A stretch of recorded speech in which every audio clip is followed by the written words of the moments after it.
Morning, everyone. Since we spoke last, the President has continued to improve. As with any illness, there are frequent ups and downs over the course, particularly when a patient is being so closely watched 24 hours a day. We review and debate every finding, compare it to existing science and literature, weighing the risks and benefits of every intervention, its timing, as well as any potential impacts a delay may have.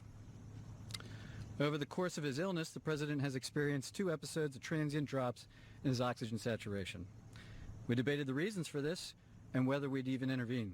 It was a determination of the team, based predominantly on the timeline from the initial diagnosis, that we initiate dexamethasone.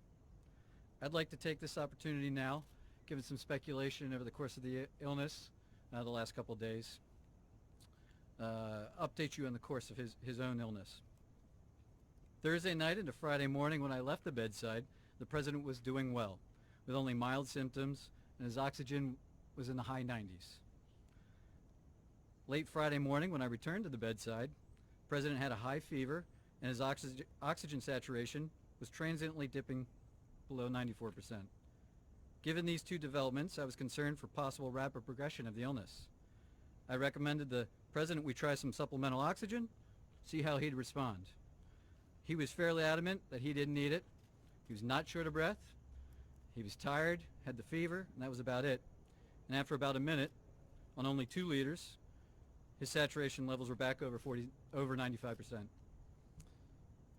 Stayed on that for about an hour, maybe, and it was off and gone. Later that day, by the time the team here was at the bedside, the President had been up out of bed, moving about the residence with only mild symptoms. Despite this, everyone agreed the best course of action was to move to Walter Reed for a more thorough evaluation and monitoring. Now I'd like to invite up Dr. Dooley to discuss the current plan. Thank you, Dr. Conley. Before I begin a brief clinical update on the President's condition, I do want to reiterate my comments from yesterday regarding how proud I am to be a part of this multidisciplinary, multi-institutional team of clinical professionals behind me, and what an honor it is to care for the President here at Walter Reed National Military Medical Center. Regarding his clinical status, the patient continues to improve. He has remained without fever since Friday morning. His vital signs are stable. From a pulmonary standpoint, he remains on room air this morning and is not complaining of shortness of breath or other significant respiratory symptoms. He is ambulating himself, walking around the White House Medical Unit without limitation or disability.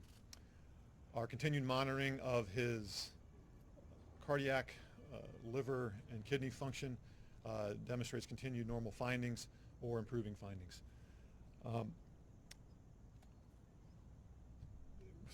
And I'll now turn it over to Dr. Garibaldi from Johns Hopkins to talk about our therapeutics and, again, our plan for the day.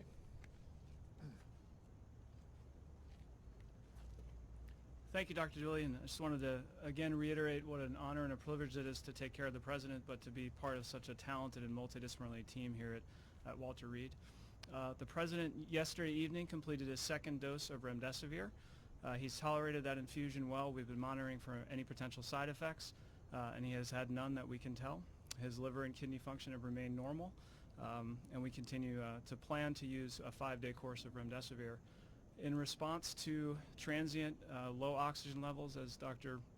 Conley has discussed, we did initiate dexamethasone therapy, and he received his first dose of that yesterday, and our plan is to continue that for the time being.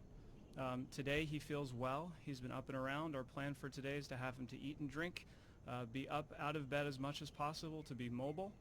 And if he continues to look and feel as well as he does today, our hope is that we can plan for a discharge as early as tomorrow to the White House where he can continue his treatment course. Thank you very much, and I'll turn it over to Dr. Conley for any questions. Dr. Conley? Just a moment, please.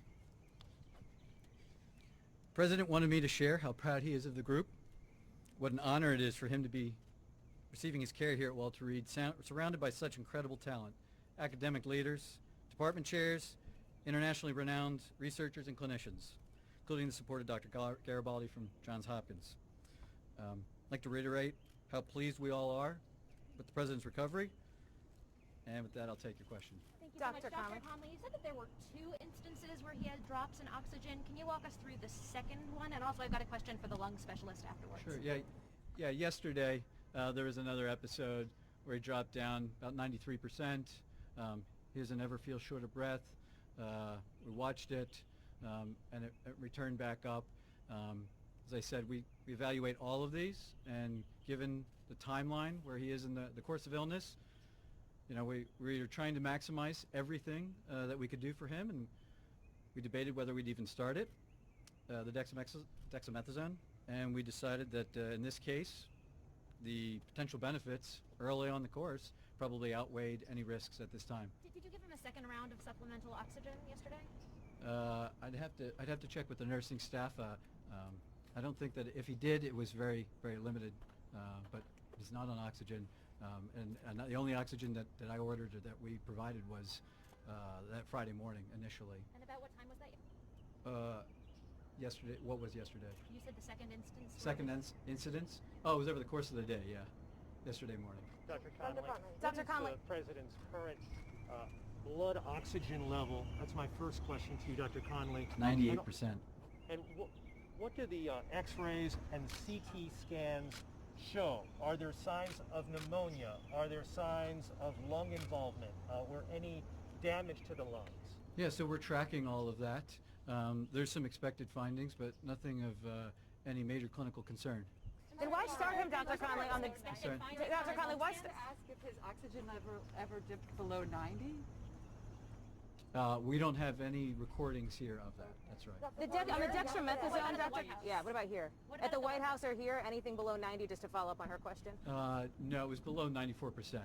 It wasn't down into the low 80s or anything. No. So, okay, so on the dexamethasone, the steroids, sir, on the lung Yesterday function? you told us that the president was in great shape, had been in good shape and fever-free for the previous 24 hours. Minutes after your press conference, White House Chief of Staff Mark Meadows told reporters that the president's vitals were very concerning over the past 24 hours. Simple question for the American people. Whose statements about the president's health should we believe? So the chief and I work side by side, and I think his statement was misconstrued. What he meant was that 24 hours ago, when he and I were checking on the president, that there was that momentary episode of the high fever and that temporary drop in the saturation, which prompted us to act expediently to move him up here. Fortunately, that was really a very transient, limited episode. A couple hours later, he was back up, mild again. I'm not going to speculate what that limited episode was about so early in the course, but he's doing well. What are the expected findings on his lungs, and why is the president not wearing a mask in the videos and photos that have been released? Well, the president wears a mask anytime he's around us, and we're all wearing our N95s, full PPE. He's the patient, and when we can, when he'll move out into to public, we move him out and around other people that aren't in full PPE. I assure you, he'll as long as he's still under my care, we'll talk about him wearing a mask. And he's in a negative pressure room? And the room is negative pressure? I'm not going to get into the specifics of his care. And can you answer the question on the lung function? The lung function question, Dr. Conley? I'm sorry? The lung function question. Can you talk about that and what these expected I findings would just share that, like every patient, we perform lung spirometry on him, and he's maxing it out. We told him, see what you can do, and it's over 2,500 milliliters each time. He's doing great. Yeah. But are your scans showing any irregularities in his lungs? Are there any obesities? Is there anything? To disclose that the president had been administered oxygen? It's a good question. Thank you. I was trying to reflect the upbeat attitude that the team, the president, that his course of illness has had. I didn't want to give any information that might steer the course of illness in another direction, and in doing so, it came off that we were trying to hide something, which wasn't necessarily true. So here I have it. He is the fact of the matter is that he's doing really well. He is responding, and as the team said, if everything continues to go well, we're going to start discharge planning back to the White House. That's it. Thank you, folks. Dr. Conley, on his lung scans.